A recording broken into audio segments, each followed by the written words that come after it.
xukuumadda Somaliland ayaa gabi ahaanba joojisay shaacinta kaalmihii ugu sareeyay imtixaanka shahaadiga ah ee dugsiyada hoose dhexe iyo dugsiyada sare ee dalka. Mas'uuliyiinta xafiiska imtixaanaadka qaranka iyo mas'uuliyiinta wasaaradda waxbarashada ayaa sanad kasta shaacinta imtixaanka kadib waxa ay ku dari jireen oo sheegi jireen 10 arday ee ugu sareeya dugsiyada hoose dhexe iyo 10 ugu sareeya dugsiyada sare ee dalka. Gobolada ay ka soo kala jeedaan iyo dugsiyada ay ka soo baxeen balse may dhicin shaacinta kaalmahaasi sanadkan. Madaxweynaha Somaliland Muuse Biixi Cabdi ayaa khudbadii furitaanka imtixaanka sanadkan ka shaaciyay in gabi ahaanba la joojiyay waxaan uu ku sababeeyay madaxweynuhu arrintaasi inay waxbarashadii isu bedeshay ganacsi. Sidoo kale madaxweynuhu waxa uu hoosta ka xariiqay in kaalmahaasi ay gali jireen arday ka soo kala jeeda qoysas maalqabeen oo lagu carbiyay waxbarasho aanay helin ardayda danyarta ah.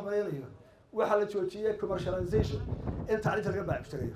tacliinta dib baan weegina waan wadnaa waxaan ogaanay waxa la 10 u sareeya iskuul hebel baa shaqo sameeya waxaan ogaanay iskuul waliba 6 bilood u dambaysa inuu lacag badan ku khasiro inuu 10 arday ama 12 arday gaaskii meel gaar ah geeyo macallimiin gaar ah u qabto oo u dhigo ilaa heerka jaamacadda koowaad 10 arday deetana imtixaanka ay soo galaan iyagoo ka duwan qaranka oo dhan taasina sax ma ahayn khalad ah in 10 ina saambu laga dhigo oo dadka lagu shahawreeriyo oo leeyahay gaari baa la siinayaa iyo shuruudaha baa la siinayaa waa baayac mushtara ma ahayn ardayda waxa shaqaysteen wax la soo dhisay dhici mayso in faqriga iyo taajir taxanka way sunaanayaan kala soo wada galaya kana la ogaado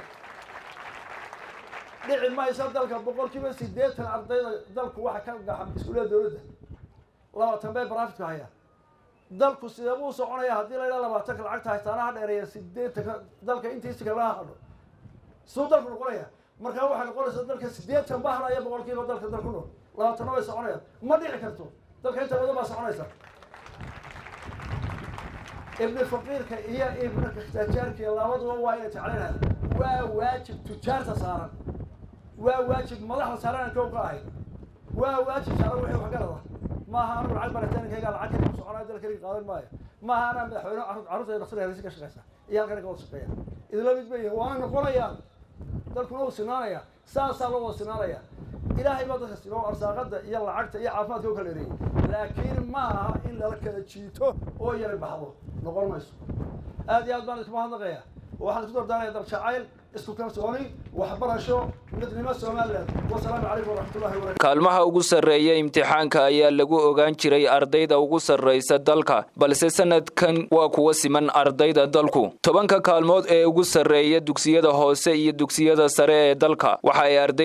ay ardayda tacabka iyo tamarta galiya isla markaasna ku dadaala heerarka waxbarashada kuwa ka saacida inay helaan deeqo waxbarasho oo bilaasha sidoo kale ardayda ku guuleysata kaalmahaasi waxa ay gacan qabasho ka heli jireen jaamacadaha kala duwan ee dalka arrintaasi ayaa noqotay hadaba mid ay si weyn isu weydiiyaan bulshada reer Somaliland. Axmed Nuur Ciise, Bulsha TV, Hargeysa.